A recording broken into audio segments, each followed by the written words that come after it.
ইতিমধ্যেই আপনি দেখতে পাচ্ছেন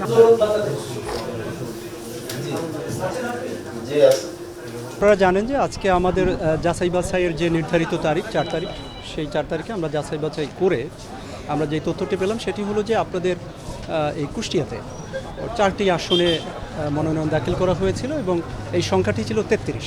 তো 33টি মনোনয়ন আমরা যাচাই বাছাই করে 27টিকে আমি রিটার্নিং কর্মকর্তা হিসেবে বৈধ বলে ঘোষণা করেছি এবং একই সাথে আমাদের বাতিল হয়েছে 6টি এবং যারা বাতিলের যেই তালিকাটি সেটি তারা অবশ্যই আপিল করার সুযোগ পাবেন। আপনি জানেন যে নির্বাচন কমিশন রয়েছে, সেখানে তারা আপিল করবেন এবং এই তারিখটি হলো যে সময়সীমা বেঁধে দিয়েছে নির্বাচন কমিশন, সেটা আগামীকাল অর্থাৎ 5 তারিখ থেকে 11 তারিখের মধ্যে তারা আপিল করতে পারবেন।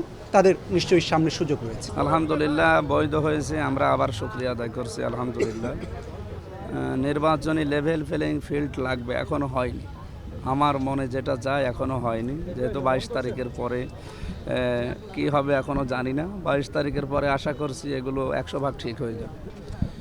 বিভিন্ন জায়গা থেকে যে সমস্ত দৃশ্যগুলো দেখতে পাচ্ছি তার মানে এখনও আমাদের মন মতো হয়নি, আমরা আশা করব মন মতো হবে। যে সমস্ত বিষয়গুলো লিখে দিয়েছে নির্বাচন কমিশন থেকে, এইগুলো যদি ফলো করা হয়, প্রত্যেকটা প্রার্থী যারা আছে তাদের দলের লোকজন যদি এগুলো মেনে চলে, আশা করছি নির্বাচন সুষ্ঠু হবে। কিন্তু এগুলো সংখ্যা দেখছেন কি? সংখ্যা বলতে আমাদের কুষ্টিয়া সদর থানা জানেন একটু পুরাটা পুড়ে যাওয়ার কারণে এবং অস্ত্রগুলো লুট হওয়ার কারণে আমরা এখনও আতঙ্কে আছি। কারণ এই অস্ত্রগুলো কোথায় আছে এগুলো এখনও পর্যন্ত উদ্ধার হয়নি। আমরা আশা করছি খুব তাড়াতাড়ি যেন, বারবার আশ্বাস দিচ্ছে যে আমরা করছি, এখনও দৃশ্যমান কিছু দেখি।